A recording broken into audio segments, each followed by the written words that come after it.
देखिए, खुदा ना खास्ता अगर इस मुल्क में आइडियल इलेक्शन हो गए तो फिर तो किसी भी सियासी जमात ने नहीं मानना।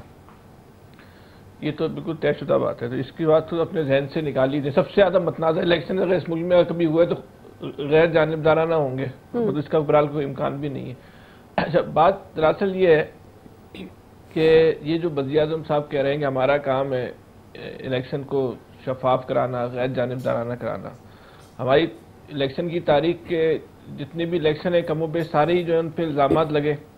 हम 2018 को एज ए मॉडल उठा लेते हैं, एक मतनाज़ा तरीन इलेक्शन था। किसी एक इंसान ने भी, जिन लोगों ने भी इल्जामात आयद किए इलेक्शन के नताइज के हवाले से, किसी एक इंसान ने भी उस वक्त के वजीर आजम के ऊपर या उस वक्त की हुकूमत के ऊपर कोई इल्जाम लगाया है कि उसकी वजह से ये इलेक्शन जो है वो शफाफ ना थे। हुकूमत को भी छोड़ दें, सही, किसी एक सियासी जमात ने या किसी एक इंसान ने भी इलेक्शन कमीशन के ऊपर इल्जाम लगाया कि उसकी वजह से जो है इलेक्शन जो है वो शफाफ नहीं थे? किसी एक ने लगाया? आप बहुत गहरी बात करने जा रहे हैं। हाँ। यहाँ पास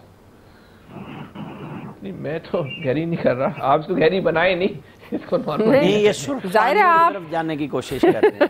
देख ले, सिर्फ मैंने नहीं समझा, आमिर साहब भी समझ गए हैं जी। नहीं, मैं तो बिल्कुल एक बात कर रहा हूँ सामने, किसी एक बात करनी है तो सीधी करें ना, ड्रामा क्यों कर रहे हैं?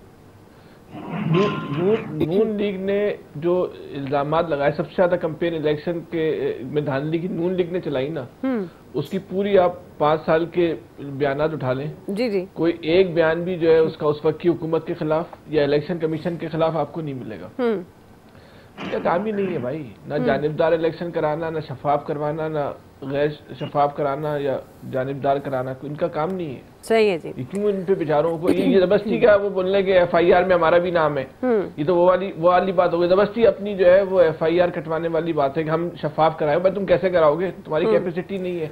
आप प्रोटोकॉल एंजॉय करें, आप उसको एंजॉय करें, आप जो है वो एफिल टावर की छत पे जाके खाना खाएं, आप अपनी फैमिली को घुमाएं, जो आप एंजॉयमेंट कर सकते हैं ये काम करें। आपका सिर्फ यही काम है, इससे ज्यादा आप सोचे नहीं, इससे ज्यादा आपकी जो है वो कैपेसिटी नहीं है। ठीक। अच्छा, जो आमिर साहब बात कर रहे हैं ना कि एक दिन बयान देते हैं वापस ले लेते हैं, यहाँ जो आदमी सही बात करता है उसको भी अपनी बात वापस लेनी पड़ जाती है। वफाकी वजीर दाखिला ने जो बयान दिया उसको वापस लिया ना, तो उसमें उन्होंने क्या गलत बात क्या कही थी? मैं आमिर साहब से पूछता हूँ, अगर आमिर साहब वजीर दाखिला होते तो फिर वो क्या करते हैं? नवाज शरीफ साहब आते तो क्या करते आप जी? उनको जेल में नहीं लेके जाते, प्रोटोकॉल देके जलसे गाह बनाते। एक लम्बे के लिए सोच लेते हैं, आमिर साहब से सवाल कर लेते हैं, अगर ये वजीर दाखिला होते तो क्या करते? आमिर साहब, आप वजीर दाखिला होते तो जवाब देना चाहेंगे या मैं आगे बढ़ूं?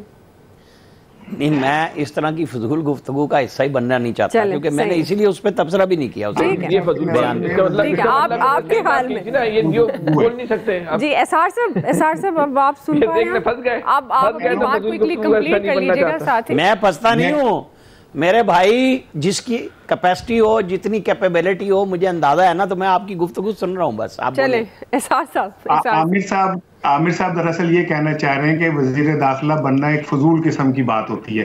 वो ये कहना चाह रहे हैं, शायद हम समझें। अल्हम्दुलिल्लाह मैं जर्नलिस्ट हूँ और मैं इस पे बड़ा खुश हूँ। ना मुझे कभी ख्वाहिश रही है ना ख्वाहिश होगी। हम अपना काम करते हैं, हम ये फर्ज किया पे क्यों जाते हैं? ये तो नाम से मसला फीसा गोरा चालू आज तक ना हम अलजबरा अब भी तय कर सकते हैं। जी हाफिज साहब, आती हूँ आपकी तरफ जी। एसआर साहब, ये तो इलेक्शन मुफ्त में लड़ना चाहते हैं। हाफिज साहब का मसला तो ये है। जी एसआर साहब, आप अपनी बात मुकम्मल करें और मैं हाफिज साहब आपकी तरफ आती हूँ। मैं इसलिए खामोश हो गया था। मैंने तो देखे, मेरा तो तकरार वज़ीर आज़म के कैंडिडेट भी आप थे, आप नहीं बने, मैं क्या करूं?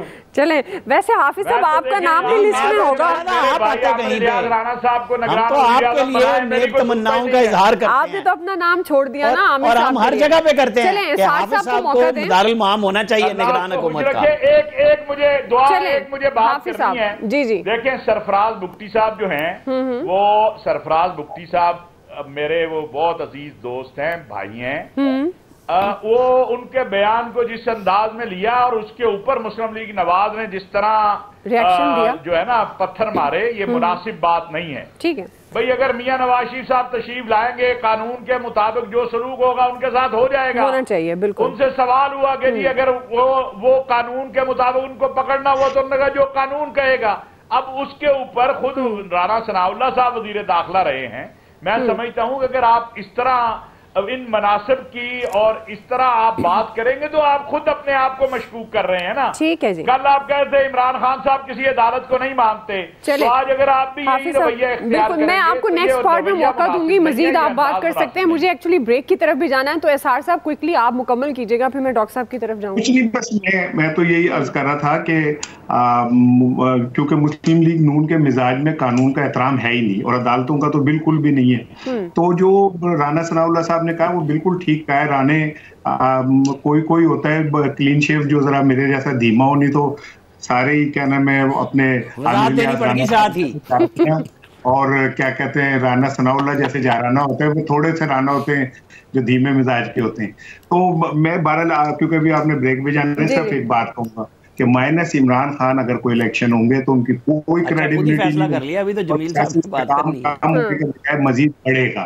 और अगर आपने एक ऐसा इंतखाब कराया कि जिसमें पाकिस्तान के हरदिल अजीज और मकबूल तरीन लीडर को आप साइड लाइन कर देते हैं तो वो उसकी क्रेडिबिलिटी कुछ नहीं होगी, ना पाकिस्तान में ना बाहर में। तो बेहतर ये है कि आगे बढ़ा जाए और कुछ तनाज़ा से निकाल के किसी अच्छे सोल्यूशन की। हमारा सवाल वहीं खड़ा फिर 2018 में क्या था। क्विकली इस पे कमेंट कर दीजिएगा, फिर मैं आपको नेक्स्ट पार्ट में मजीद टाइम भी दूंगी, तो अगर आप डिटेल से बात करना चाहें। आपको लगता है ये दावे बिल्कुल टाइम दीजिएगा। वो कहते हैं ना कि इलेक्शन जो है जी डॉक्टर साहब, अगर इस मुल्क के अंदर इलेक्शन भुट्टो के बगैर हो गए, नवाज शरीफ के बगैर हो गए, बिल्कुल, तो फिर खान साहब के बगैर भी हो जाएंगे। खान साहब कोई बड़े लीडर नहीं है। ठीक है, बिल्कुल आप सही कह रहे हैं। दिल पे लगती है बात अशरफी साहब, थोड़ा सा आहिस्ता बोलेंगे।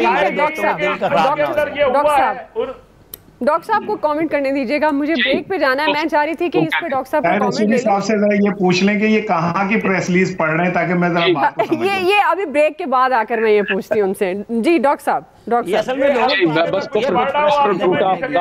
वही समझते हैं, लेकिन अभी भी कुफ्र नहीं टूटा।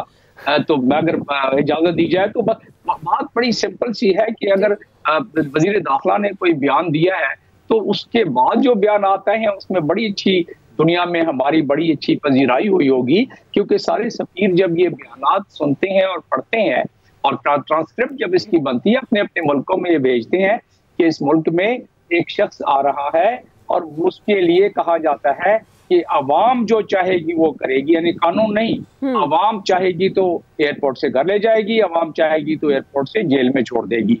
तो ये अजीब सी बात है कि मैं समझता हूं कि हमारी सियासी बसीरत कहां चली गई है कि कम से कम दुनिया के लिए, अपने अवाम के लिए कोई ऐसे बयान तो दें कि जिसमें कुछ मंतक नजर आए, जिसमें कोई